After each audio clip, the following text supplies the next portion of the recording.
नमस्कार। तो आज हम बात करेंगे टाटा नैनो के बारे में कि वो कौन से 3 मेन कारण हैं जिनकी वजह से टाटा नैनो फेल हुई। टाटा नैनो मिस्टर रतन टाटा का पेट प्रोजेक्ट था। उस प्रोजेक्ट के लिए उन्होंने काफ़ी ज़्यादा मेहनत मशक्कत की, लेकिन उसके बाद भी आगे चलकर ये प्रोडक्ट फेल हुआ। शुरुआत में जब ये प्रोडक्ट लॉन्च हुआ तब ऐसा लग रहा था कि ये कार ऑटोमोबाइल इंडस्ट्री में सारे रिकॉर्ड्स तोड़ देगी, लेकिन ऐसा नहीं हो पाया और अल्टीमेटली कंपनी फेल हुई।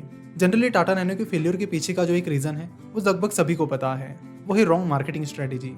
लेकिन उसके अलावा भी 2 और भी चीज़ें थी जिनकी वजह से ये प्रोडक्ट फेल हुआ। So let's start. Tata nano एक बहुत ही कॉम्पैक्ट सी कार थी जिसमें पैर वैर रखने के लिए भी अच्छा खासा स्पेस दिया गया था।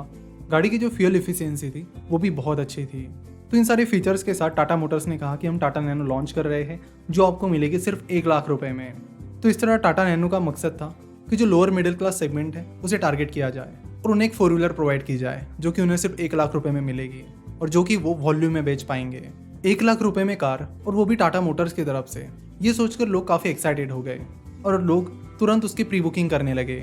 मार्केट में चल रही हाइप और ज़्यादा डिमांड की वजह से टाटा मोटर्स का बहुत ज़्यादा मास प्रोडक्शन करने के बारे में सोचा गया और टाटा नैनो के प्रोडक्शन के लिए वेस्ट बंगाल के सिंगूर इस लोकेशन को फाइनलाइज किया गया। लेकिन सिंगूर में जो जगह टाटा नैनो की प्रोडक्शन फैसिलिटी के लिए फाइनलाइज की गई थी, वहां पर बहुत सारे फार्मर्स और तृणमूल कांग्रेस की ममता बनर्जी ने प्रोटेस्ट करना शुरू किया। उन्होंने बोला कि हम हमारी जमीन नहीं देंगे, और वहां के जो फार्मर्स हैं उन्होंने भी अपना प्रोटेस्ट स्ट्रॉन्ग किया, जिसके बाद टाटा नैनो को अपनी प्रोडक्शन फैसिलिटी शिफ्ट करनी पड़ी और उन्होंने अपनी प्रोडक्शन फैसिलिटी गुजरात के सानंद में शिफ्ट की और उसके बाद वहां पर टाटा नैनो का मास प्रोडक्शन शुरू हुआ। लेकिन जब तक प्रोडक्शन का ये पूरा प्रॉब्लम सॉल्व हो गया तब तक काफ़ी देर हो चुकी थी और 1-1.5 साल बीत चुका था, जिसके वजह लोगों की जो एक्साइटमेंट थी वो बहुत कम हो गई थी। क्योंकि शुरुआत में जब इस प्रोडक्ट का लॉन्च इवेंट हुआ तब लोगों के अंदर बहुत एक्साइटमेंट थी कि 1 लाख रुपए की कार है, कैसे रहेगी, चलो हमारी सिटी में हम सबसे पहले इसे खरीदते हैं, एटसेट्रा। तो अपनी इस डिमांड को मीट करने के लिए टाटा नैनो क्विकली प्रोडक्शन पर फोकस करने लगी और ज़्यादा से ज़्यादा कार्स बनाने लगी, जिसके बाद तुरंत एक बड़ा प्रॉब्लम कंपनी के सामने आया और वो प्रॉब्लम ये था कि कई सारी नैनो कार्स में आग लगने लगी और यहाँ से फिर टाटा नैनो का डाउनटर्न और भी तेज़ी से शुरू होने लगा। लोग फिर डरने लगे और टाटा नैनो अवॉइड करने लगे। दूसरा मेन रीज़न है प्राइस। कार की प्राइस जो शुरुआत में बताई गई थी वो 1 लाख रुपए थी, लेकिन ये कार कभी किसी को 1 लाख रुपए में मिली ही नहीं। इसकी ऑन रोड प्राइस थी करीब 2.59 लाख रुपीज़, यानी इस कार की टोटल कॉस्ट 2.5 लाख रुपए के करीब जा रही थी। लोगों को दिक्कत इससे नहीं थी कि ये कार 2.5 लाख की है या सबसे अफोर्डेबल कार है। लोगों को प्रॉब्लम इसलिए होने लगी कि शुरुआत में प्राइस 1 लाख रुपीज़ बताई गई, जबकि एक्चुअल प्राइस उससे डबल से ज़्यादा थी। तो टाटा नैनो की जो एक्चुअल प्राइस थी वो बाकी कार्स के करीब ही जा रही थी, इसलिए लोग टाटा नैनो को अवॉइड करके बाकी कार्स लेने लगे जो कि दिखने में थोड़ी बड़ी भी थी। तो इन पहले 2 रीजंस में हमने देखा कि मेन प्रॉब्लम प्रोमिसेस से जुड़े थे, जैसे कि जो डिलीवरी प्रॉमिस किया गया था वो भी कुछ ही महीनों का था, लेकिन प्रोडक्शन फैसिलिटी में कुछ प्रॉब्लम की वजह से टाटा नैनो की जो डिलीवरी है उसका डिले काफ़ी बढ़ता चला गया। उसके बाद जो प्राइस थी वो भी बताई हुई प्राइस से बहुत ज़्यादा डिफरेंट थी।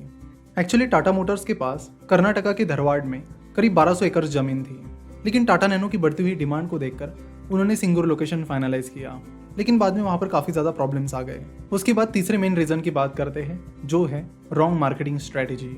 जब टाटा नैनो लाई गई तो शुरुआत से ही उसका फोकस था लोअर मिडिल क्लास लोगों को टारगेट किया जाए और शुरुआत से उन्होंने बताया कि एक हर एक आम आदमी की ये कार है। बट इंडिया में लोगों का कार के प्रति जो परसेप्शन है वो बहुत डिफरेंट है। अगर बाकी डेवलप्ड कंट्रीज़ की बात करोगे तो वहाँ पर कार्स को एक यूटिलिटी के लिए यूज़ किया जाता है, यानी ट्रैवल करने के लिए, आने जाने के लिए कार्स को यूज़ किया जाता है, जैसे कि हम 2 व्हीलर्स को यूज़ करते हैं। लेकिन अगर इंडिया की बात की जाए तो इंडिया में परसेप्शन कम्प्लीटली डिफरेंट है। इंडिया में कार को एक लग्जरी प्रोडक्ट माना जाता है और बहुत सारे लोगों के लिए तो वो स्टेटस सिंबल भी है। आपने भी ये सुना होगा, उनकी फैमिली बहुत बड़ी है, उनके पास 2-2 कार्स हैं। तो इंडिया में कार को यूटिलिटी के लिए, यानी ट्रैवल करने के लिए और आने जाने के लिए कम और एक स्टेटस सिंबल की नज़र से ज़्यादा देखा जाता है। वही टाटा मोटर्स ने और मीडिया ने टाटा नैनो को एक चिपेस्ट कार बता दिया और इस चिपेस्ट कार स्ट्रेटेजी ने पूरा काम खराब कर दिया। फिर जब भी कोई पर्सन टाटा नैनो चला रहा है तो उसे लोग एक स्टेटस सिंबल की तरह नहीं बल्कि उसी तरह देखने लगे कि शायद इनके लिए और कोई कार खरीदने के लिए पैसा नहीं है और इसलिए उन्होंने चिपेस्ट कार खरीद ली है।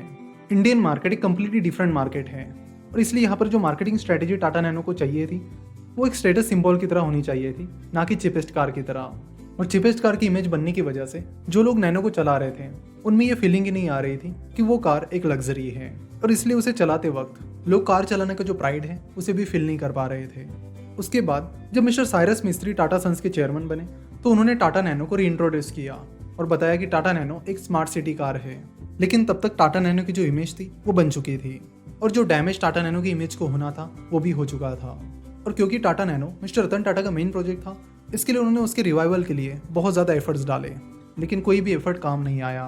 टाटा नैनो को जनवरी 2008 में लॉन्च किया गया था और शुरुआत में 20,000 कार्स हर महीने बेचने का टारगेट रखा गया था, लेकिन ये टारगेट कभी पूरा नहीं हो पाया और कंपनी की जो सेल्स ग्रोथ है वो हमेशा डाउन ही रही। अभी पिछले साल की बात करें तो 2019 में एक भी टाटा नैनो प्रोड्यूस नहीं की गई।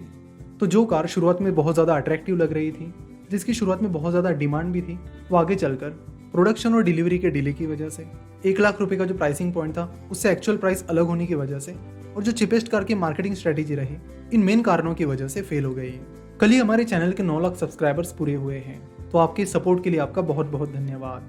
इन्वेस्टमेंट और फाइनेंस की जानकारी के लिए Finnovations.com चैनल को जरूर सब्सक्राइब करें और नोटिफिकेशंस पाने के लिए बेल आइकन पर क्लिक करें। जरूर इस वीडियो को अपने सारे दोस्तों के साथ भी शेयर कीजिए ताकि उन्हें भी टाटा नैनो के फेलियर्स के रीजंस पता चले। वीडियो देखने के लिए और हमसे जुड़े रहने के लिए आपका बहुत बहुत धन्यवाद।